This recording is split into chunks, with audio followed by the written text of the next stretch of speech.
kind of wanted to talk about this a little bit yesterday, but I'm going to hit on it today. I'm going to do it a little bit differently because then I start getting into a little bit of a rant, right? I want to start it off by showing you what's being reported and how people are really living, contrary to what the news has been promoting to you, what people are really living like in the United States of America. Make sure y'all tap into the Patreon. Link is in the description as well as pinned to the top of the chat. Let's get it. Welcome back. Money Matters on Fox 59. We all know money is tight these days, and a new housing study shows just how tight. Yeah, it says half of Americans are struggling right now to make their house payment, and we have some questions. Fox 59's Zach Myers joining us with a closer look at what else this survey is showing. Zach? Yeah, so if you're feeling stressed out about money right now, at least you know you're not alone. According to this study by real estate brokerage firm Redfin, 49% of Americans are struggling and making sacrifices to make their monthly housing payments. Some of those sacrifices include skipping vacations and working extra hours. Others are more serious, like skipping meals and medical treatments, selling belongings, and dipping into retirement savings. The study found a surprising number of millennials who are already dipping into their retirement savings. Of those who are struggling, 20% say they've borrowed money. Wait, oh man, I messed up. Hold on, let me see if I can get that back. Hold on one second. See if I can get back there. Y'all skipping meals? Y'all skipping meals? Whole meals? Struggling and making sacrifices to make their monthly housing payments. Some of those sacrifices include skipping vacations and working extra hours. Others are more serious, like skipping meals and medical treatments, selling belongings, and dipping into retirement savings. The study found a surprising number of millennials who are already dipping into their retirement savings. Of those who are struggling, 20% say they've borrowed money from family or friends to help get by. Now, someone who bought their home a few years ago may not be struggling as much because mortgage rates were more like 3% back then, but more recent home buyers are dealing with mortgage rates around 7%. Still, renters may be struggling the most. People dealing with increasing rent prices are still watching those payments go up. According to the Consumer Price Index, rent prices started this year nearly 6% higher than a year before. And, you know, most of us didn't see a 6% raise year after year. There is some hope among economists that the Federal Reserve could cut interest rates in June potentially. But according to this report, again, the average American household earns about $30,000 less than what's needed to afford the median priced home. And total credit card debt topped $1 trillion in the U.S. for the first time last year. You can find out more about this survey. So basically what they're telling us is that people is out here struggling. It's not what y'all think that it is. Everybody trying to make it seem like they balling. Everybody is really fake balling. There's a small minority of people that's getting to the bag and really running it up. And then the rest of everybody else is really suffering as a result of it. Okay, I get it. Makes sense. Really closely aligns with what I think was really going on in the first place. Sounds good, all right? So let's deep dive into it a little bit deeper, all right? A little bit deeper. Let's do this.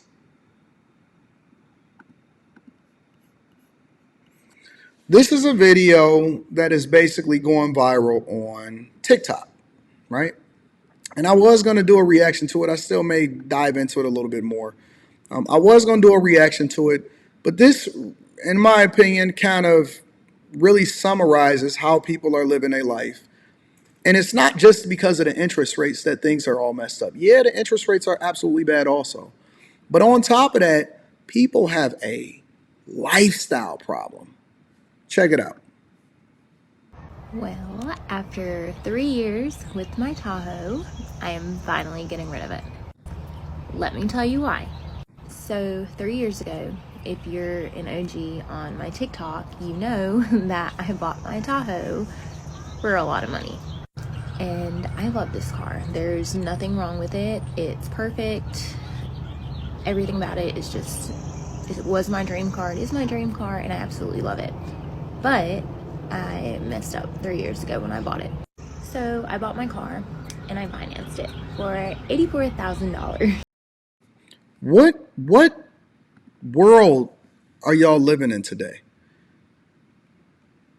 Y'all financing, now I understand, depending on how it is that you live your life or whether or not you want your money to still be making, whatever, so on and so forth. Regular, everyday people.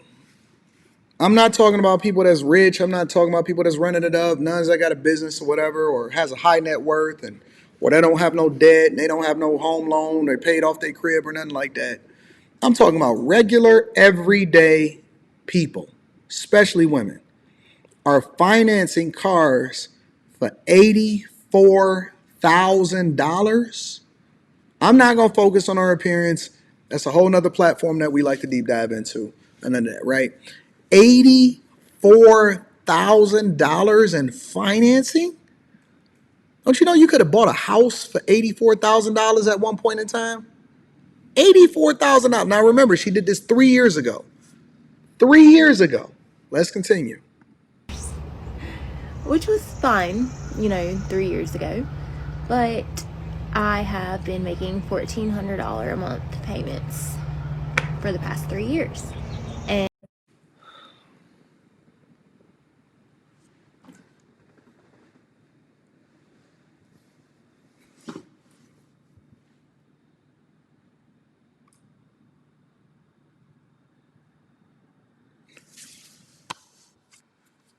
$1,400 a month payments for a Tahoe.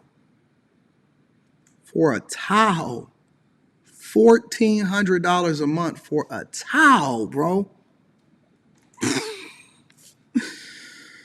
Oh, these finance companies are really, really finessing y'all.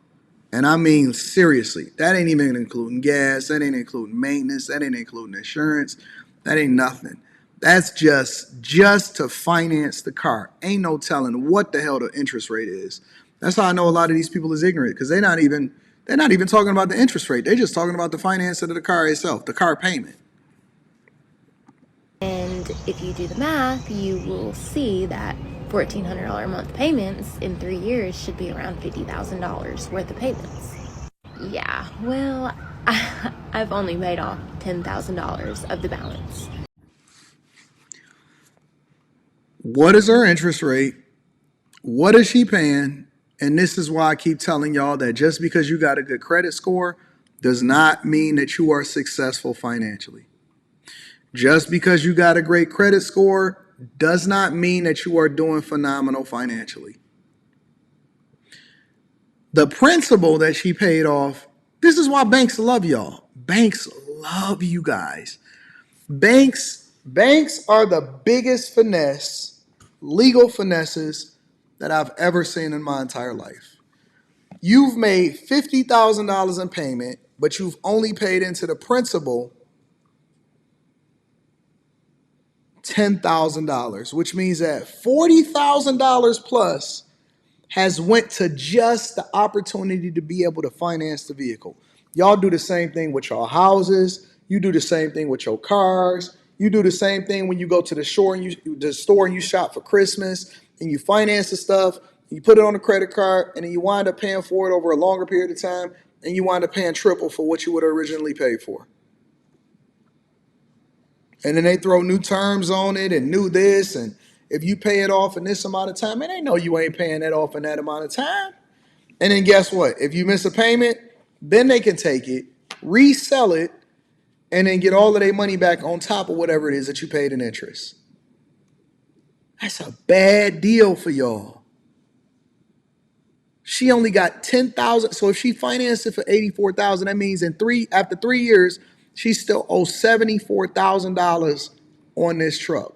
That don't sound like a dream truck. That sounds like a nightmare. So my $84,000 car that I bought 3 years ago is now still at a balance of about almost $75,000. And honestly, that blows my mind that I have paid $50,000 into this car and have only paid off $10,000 of the balance. So Friday, your girl is getting a new car. And honestly, Welcome to America, where most people are going to complain that it's too expensive to live here, when in reality, we making bad life decisions. Welcome to America, where most people, not all, Most people are making bad life decisions every single day. At first, I was scared and didn't know if I was making the right decision, and I had to think about it a lot and weigh my options and think about the pros and the cons. And honestly, today I just feel very content with my decision. 3 years ago, I was in a mindset of where if I wanted something, I was going to get it. No matter what it was, no matter what I had to do, no matter how much I had to pay. I would work and get the money that I needed and I would buy it. Well, I am not in I that. mean, you would finance it. A lot of us have that confused. Financing something and buying it is two different things. They just mix the terms up to make you seem like you got ownership. Mindset anymore. Materialistic things used to be like so important to me. Like I had to have the best of the best of everything. And honestly, I am nowhere near that person anymore. Like I Shout out to Slan Sells Cars. I like that. make a good amount of money and I support my family. But like, why have I been paying so much for a car that I don't drive all the time? I only drive it when I go to work or when I'm doing something. Obviously that's what a car is for. But like, I could be using that money towards so many other things. I could be saving it. I could be using it on vacations. I could be using it to buy stuff that are more relevant, or putting it towards my family, investments, whatever. And the fact that I've blown $50,000 so far on something that's nowhere near getting paid off stresses me out. And I'm really happy for myself because that is growth. And she's going to get another car, y'all. Let's continue this. This is my first time getting this far into the video. I only seen like the first minute of it, so all of this is new to me, just like it's new to y'all right now. I'm so glad that I don't really care about materialistic things anymore. And like, I just am really, really excited for this. So on Friday, the Tahoe's gonna be gone and I'm gonna be done with it, and your girl's buying a new car and we're paying cash for it. So I'm gonna have 0 car payments. But what is she doing with the negative equity in the other one? Is she getting it repoed? Because she's still going to owe the money for that. Is she paying that off?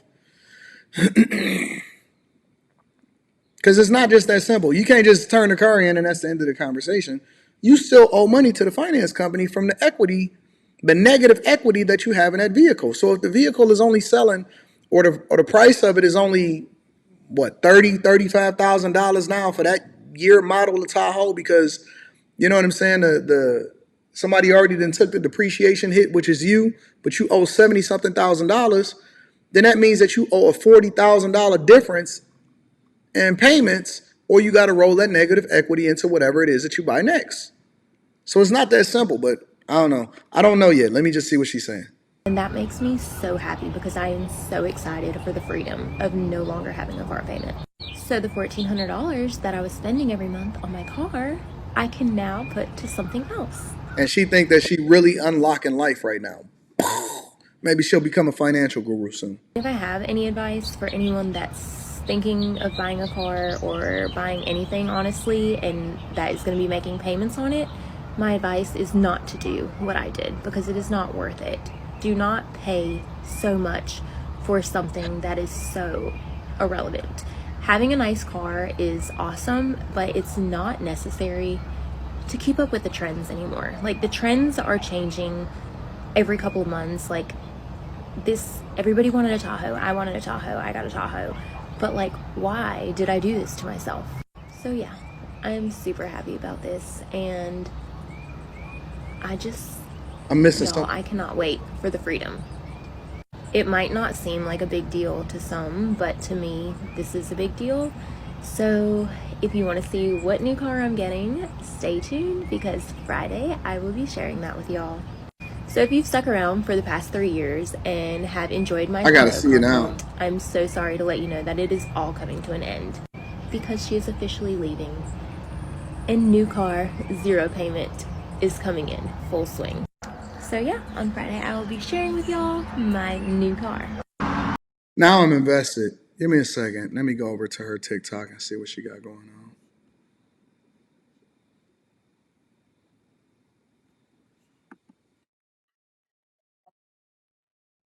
All right, so now I'm invested. I'm gonna keep y'all informed on what she got going on and when she wind up getting her new car or whatever like that, because I want to see what she got happening. This is crazy. Yeah, this is insane. All right, I don't see no new car on her stuff yet, so we're gonna get there and we're gonna find out what she got going on. People are just making bad life decisions, honestly. It's more bad life decisions than anything.